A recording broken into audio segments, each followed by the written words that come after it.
Hello, I'm Ted Gioia, and I'm author of the book Delta Blues. In this book, I tell the story of an exciting and really a revolutionary type of music that came to light around a century ago in Mississippi, centering on the Delta region. I talk about artists such as Robert Johnson, Muddy Waters, Howlin' Wolf. Now, many of these became celebrities and household names, but also I found there were many musicians who lived lives really in obscurity, but still they left behind great music, and their lives are fascinating as well. They started a musical revolution, a revolution that eventually changed everything. Elvis Presley, Rolling Stones, the Beatles. What you found is this was the gateway by which the Delta blues music entered the genetic code of all popular music. In fact, you'd be hard-pressed today to find any recording that didn't show to some degree the influence of the blues. Now, one of the great things about writing this book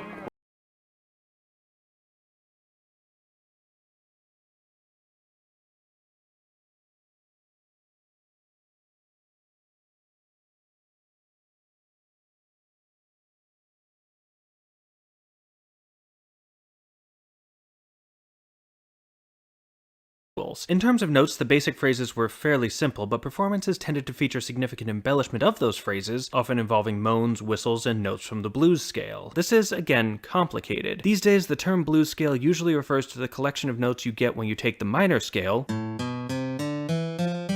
remove the two notes a tritone apart to get minor pentatonic, and then add in the note a tritone above the root, because hey, why not?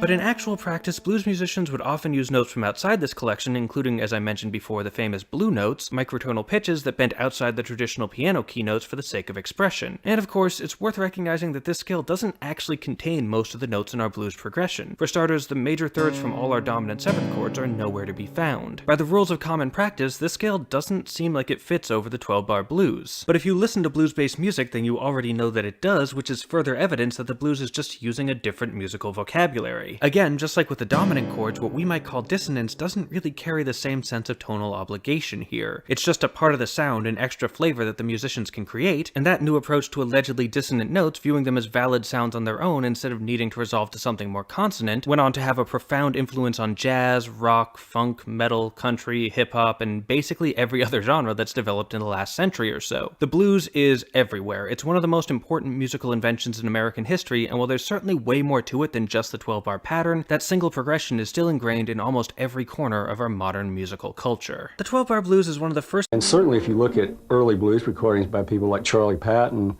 the melodies there are not European in any real sense. They're like very, very narrow compass to the melodies, a lot of pitch play and microtonal flattening of pitches. Everybody have the blues. Blue notes in the blues scale.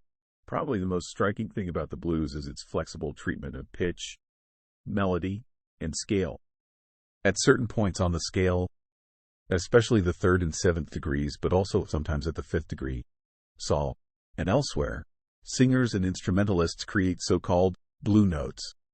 These occur variously as neutral pitches somewhere between the flat.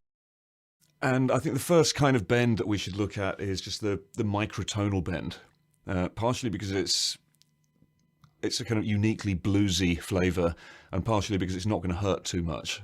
So if you're in the key of A minor, the one that I just established moments ago, there are certain notes that you can squeeze slightly sharp, not even up to the next semitone, just slightly sharp, and it'll make you sound more bluesy and authentic. The best notes to start with there would be the minor 3rd and maybe the minor 7th. So if you're in the key of A, your minor 3rd will be any note bearing the name C, and the flat 7th would be any note that's G.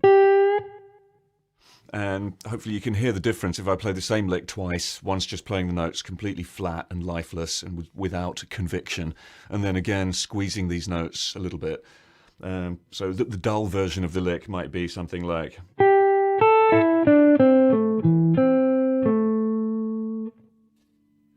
Clearly I don't have the blues. But now, same thing, but...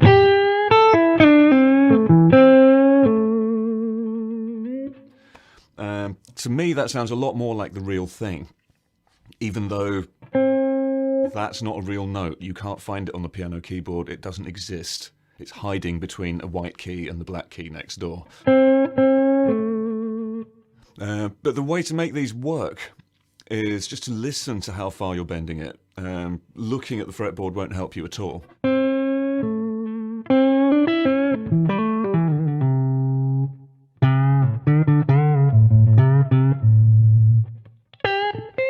And the other thing is, you're telling a story every time you do one of these microtonal bends. You're starting with the note at its correct pitch, according to music theory of the West, and then you're squeezing it into this special place where bluesiness lives.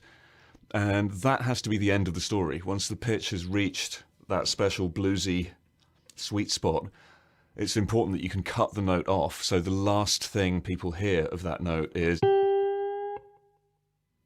that flavour. If you let it back down again, and that's what your fretting hand wants to do, it wants to bend and then release, you lose a lot of the impact. It's got to be... So you need to explore different parts of your hand. And natural pitches of those scale degrees, as flats where naturals might be expected, as waverings between flat and natural, or as upward slides from flat toward natural. Although these sorts of notes have long been found throughout African American folk and popular music, it was through blues that they made a major impact on Western popular music. And it is appropriate that this genre has given them their name. They are now so commonplace in popular music as to be normal, but they were quite revolutionary early in the 20th century. When a mainstream American audience first encountered blue notes, it often viewed them as deviations from normal notes and pitches. Blue notes were said to be flattened, as if the singer or player deliberately distorted the normal or correct pitch. It is important not to think of blue notes in this way, but instead to see them as typical expressions of the blues, a music whose scale contains certain flexible pitch areas rather than fixed pitches.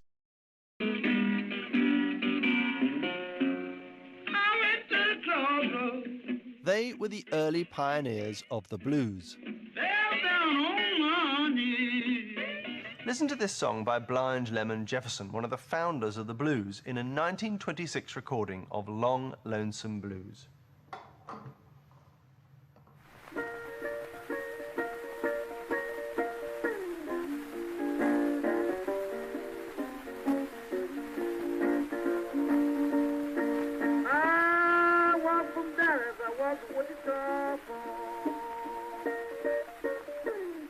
I know the recording's old and scratchy, but something very significant is happening in that singing. Blind Lemon Jefferson is making some of the notes bend downwards slightly. He's flattening them. These are some of the earliest preserved examples of a phenomenon known as blue notes. Without the blue notes, his first phrase would sound like this. I walked from Dallas, I walked to Wichita Falls. But he sings, I walked to Wichita Falls. He doesn't bend down all the notes, just the ones on the syllables walked and Wichita. Here he is again, and listen out for the way the notes seem to sag down on those two words. I walked from Dallas, I walked to Wichita Falls. Why are these notes bent downwards and not the rest? Indeed, why do it at all? The blues developed in rural America, but their melodic patterns had African roots. In particular, it's the use of blue notes, which fall outside the Western melodic ladder. Musicians and people hollering in the street. So everything in between. You have the kind of the opera style vibrato, like maybe Sidney Bechet might use.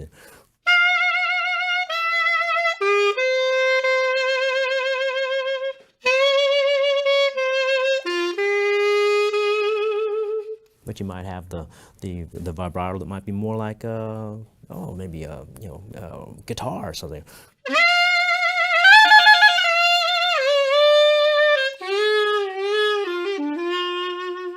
Or something a little more bluesy even.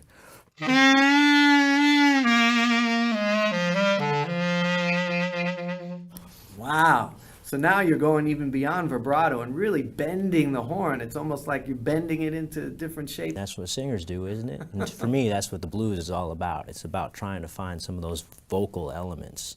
So how do you practice some of that bending? Well, sometimes it's a combination of moving your fingers, but also adjusting here at the same time. So instead of, it would be. And is there something up here that's going on now? Well, you're opening up a little bit to adjust. Basically, even if you had it just the mouthpiece, you could do it. Where the size of the oral cavity is actually becoming part of the instrument. So it's kind of a two-pronged process where you practice with just the mouthpiece and the sliding, and you practice with the fingers. It's a very gradual movement. Well, that's how I learned to do it, yeah. Uh-huh. Now, sometimes I notice you growl when you play. How do you make one of those kind of bluesy growls? Well, the growl tone comes from, and brass players do this too. You're basically singing at the same time that you're playing the note. So the same way you might with a kazoo, right? You're humming and playing at the same time, so.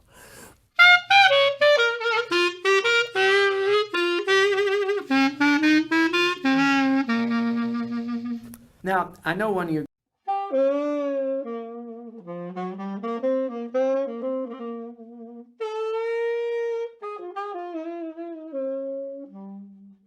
Hello, my name is Todd Williams. I'm here today to talk to you about blues inflection. Welcome to the Jazz Academy. Today, when we talk about blues inflection, we want to articulate clearly what it takes to really play with blues feeling when we play a composition. Now, the blues derived from the early suffering of American slaves, and is very intense suffering. And oftentimes when people would do their work or when they would just simply express themselves, there were moans and field hollers, work songs. And when they would express themselves vocally, they would actually translate this technique into singing, playing instruments, and it's very apparent. So this is a quick example of what that sounds like, okay?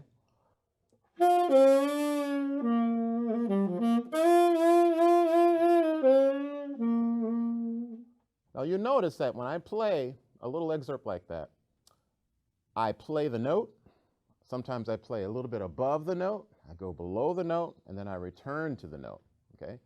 And this kind of gives that full spectrum of what the pitch can be. So a lot of times it's often taught that if you just play minor in a major sonority when somebody else in the band is playing a major chord, you play a minor chord, that is how you create blues. But actually it's sort of a mixture of the two.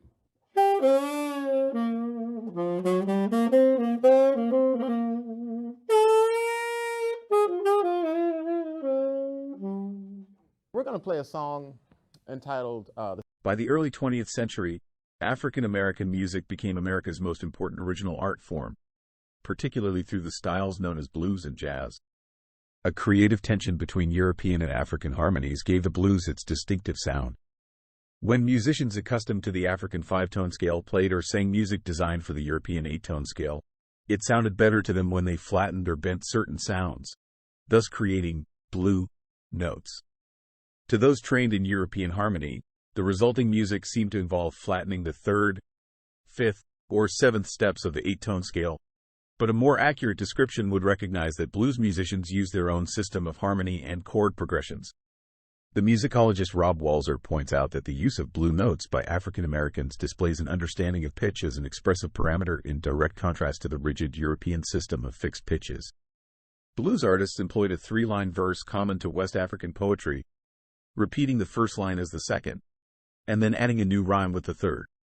In its changing time signatures, playing off the beat, and use of more than one rhythm at a time, blues music often manifested the complexities of the African rhythmic tradition, while call and response, changes in register, and vocal improvisation incorporated into the blues still other musical forms of African origin.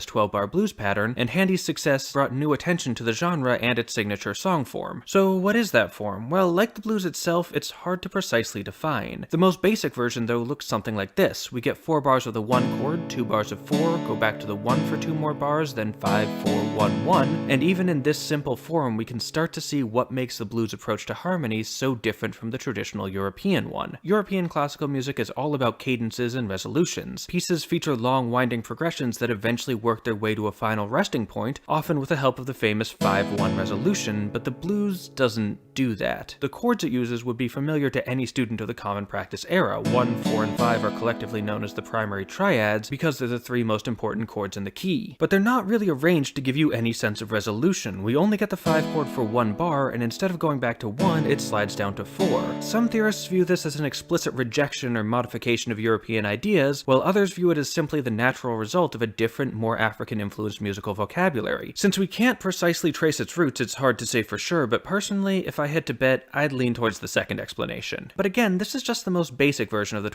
The role of African music in the formulation of Afro-American music was misunderstood for a great many years. And the most obvious misunderstanding was one that perhaps only a Westerner would make, that African music, although based on the same principles of European music, suffers from the African's lack of European technical skill in the fashioning of his crude instruments. Thus the strangeness and out-of-tune quality of a great many of the played notes. Musicologists of the 18th and 19th centuries, and even some from the 20th, would speak of the aberration of the diatonic scale in African music. Or a man like Krehbiel could say, "There is a significance which I cannot fathom in the circumstance that the tones which seem rebellious to the Negro's sense of intervallic propriety of the 4th and 7th of the diatonic major series in the 4th, 6th, and 7th of the minor." Why did it not occur to him that perhaps the Africans were using not a diatonic scale, but an African scale, a scale that would seem ludicrous when analyzed by the normal methods of Western musicology? Musicians and sociologists can now study American folk songs that have never been transcribed and would otherwise be lost if the library officials did not go into the field to record unknown primitive singers. The whole idea of primitive blues is really a funny one. My feeling is that if you want to listen to something primitive, you should listen to Mozart, because if you hear Mozart, there's almost no rhythmic variation in it. It's a 1, 2, 3, 4 forever. No cross rhythms or polyrhythms to speak of. The way that music's interpreted, all of the tonal qualities of the instruments tend to be very clean and pristine. There's no kind of textural variety like you would get in the blues in terms of roughening the texture out on certain words, playing around with the pitch on certain words. Nothing like that in Mozart. What was once These sliding and slurring effects in Afro-American music, the basic, aberrant quality of a blues scale, are, of course, called bluing the notes. But why not of scalar value? It is my idea that this is a different scale. Sidney Finkelstein, in jazz, a people's music, these deviations from the pitch familiar to concert music are not, of course, the result of an inability to sing or play in tune. They mean that the blues are a non-diatonic music. Many books on jazz generally describe the blues as a sequence of chords, such as the tonic, subdominant, and dominant seventh. Such a definition, however, is like putting the cart before the horse. There are definite patterns of chords which have been evolved to support the blues, but these do not define the blues, and the blues can exist as a melody perfectly recognizable as the blues without them. Neither are the blues simply a use of the major scale with the 3rd and 7th slightly blued or flattened. The fact is that both this explanation and the chord explanation are attempts to explain one musical system in terms of another, to describe a non-diatonic music in diatonic terms. Heard, he's altering the rhythms, he's playing blues on it, he's bending notes, he's playing the harmony impeccably. Every time one chord goes to another chord, he understands how the progression is working.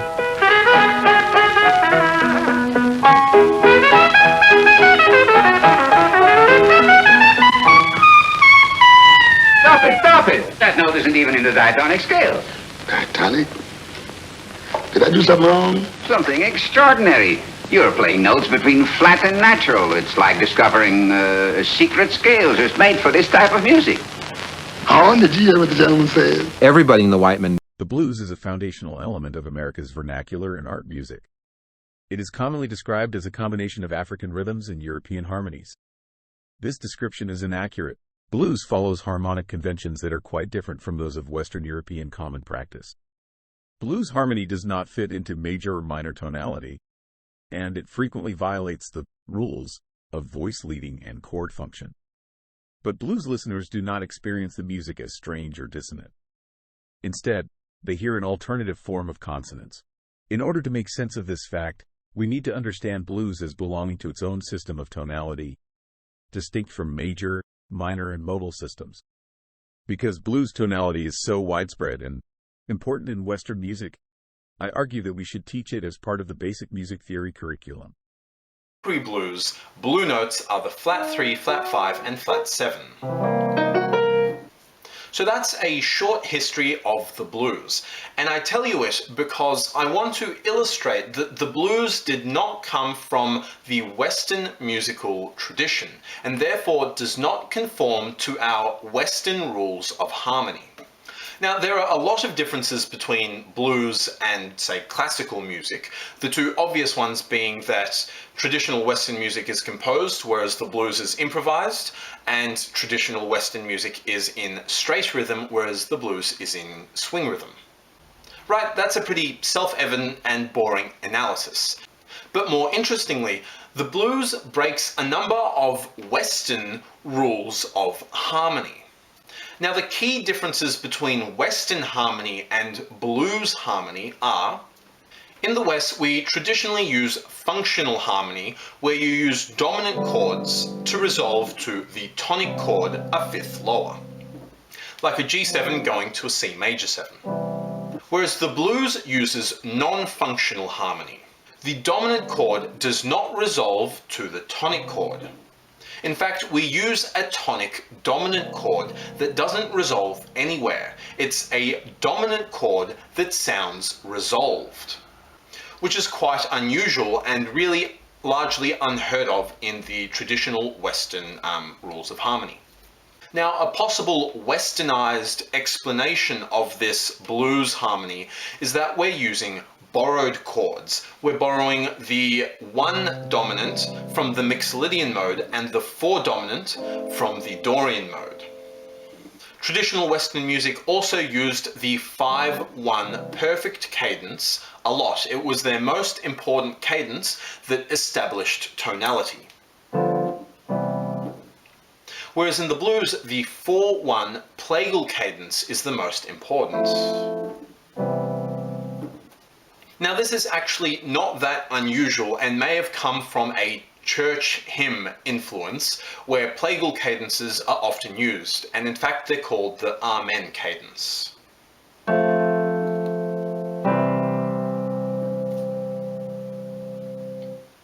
And again, in traditional Western harmony, we never combine the major third and minor third. It's only ever one or the other.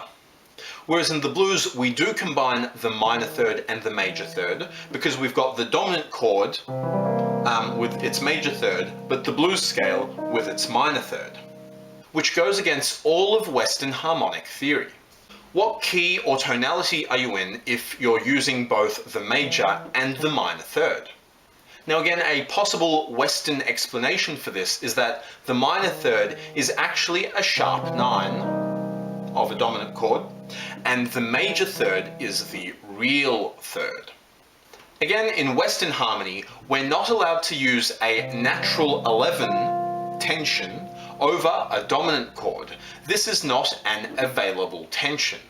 Whereas in the blues, we often do use the natural 11 over a dominant chord, and the natural 11 or the 4 is heard a lot in blues melodies. And once again, a possible explanation for this is that we're just playing outside, which is creating tension, which then wants to resolve. In traditional Western music, we restrict ourselves to 12 notes of fixed frequencies, ignoring the changes of tuning systems over the centuries. Whereas in blues, or at least in early blues, they use microtones, and as I said earlier, guitarists and singers still bend notes to get microtones. And a possible explanation for this is again that we're just playing outside by playing those out of tune microtones, which creates tension that then wants to resolve. And finally, traditional Western music uses a leading tone, that is the 7th degree of the scale, to build tension and then resolve to the tonic chord. For example,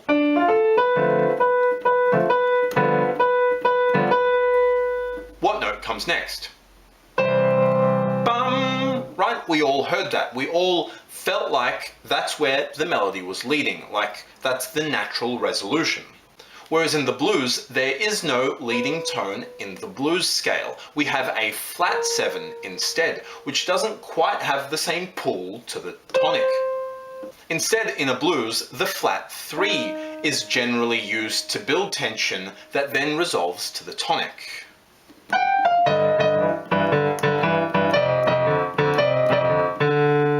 Again, what note comes next? Right, the C.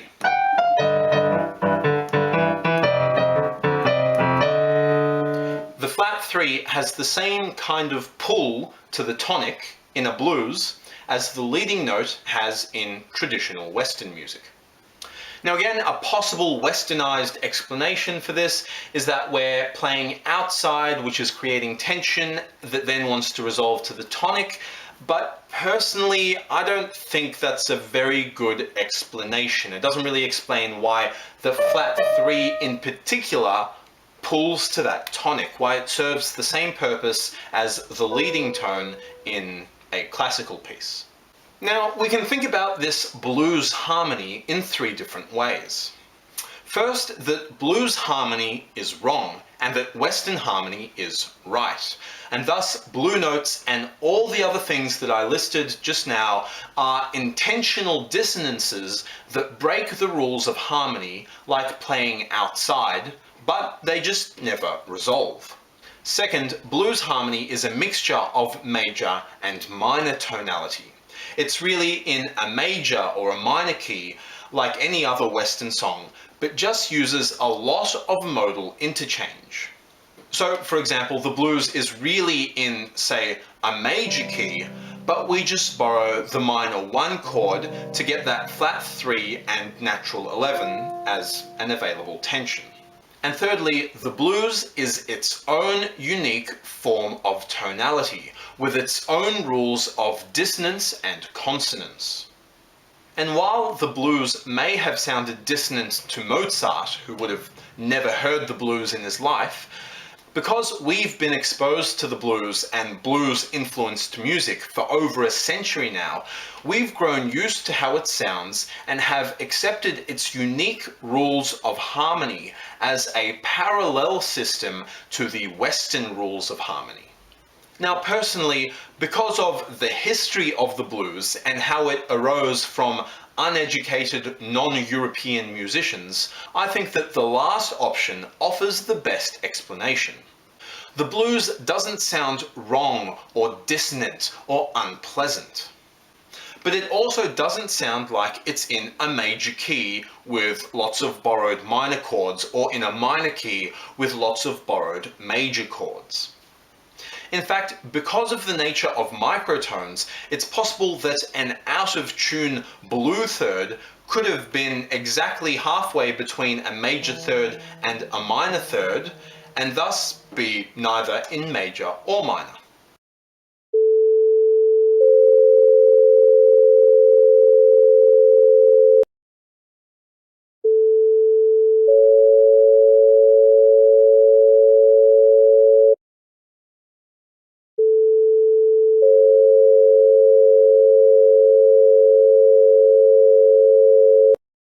Right, so to me, the first 2 theories or explanations for blues harmony don't make sense.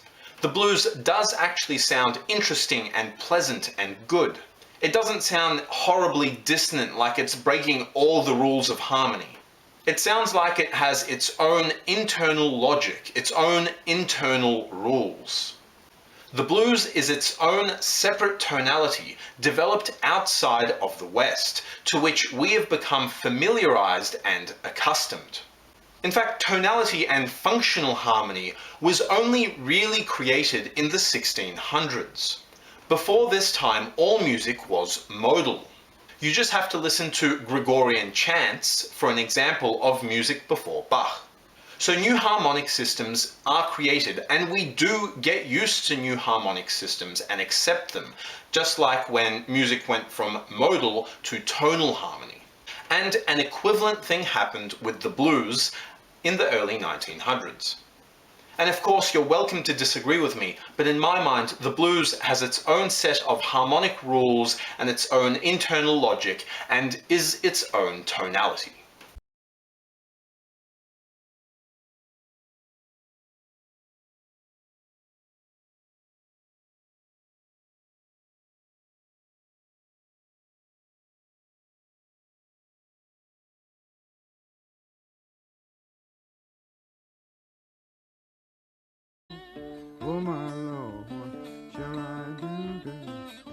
The blues was the profane twin of the sacred music of the Black Baptist Church, filled with call and response, shouts, moans, exhortations, and signifying.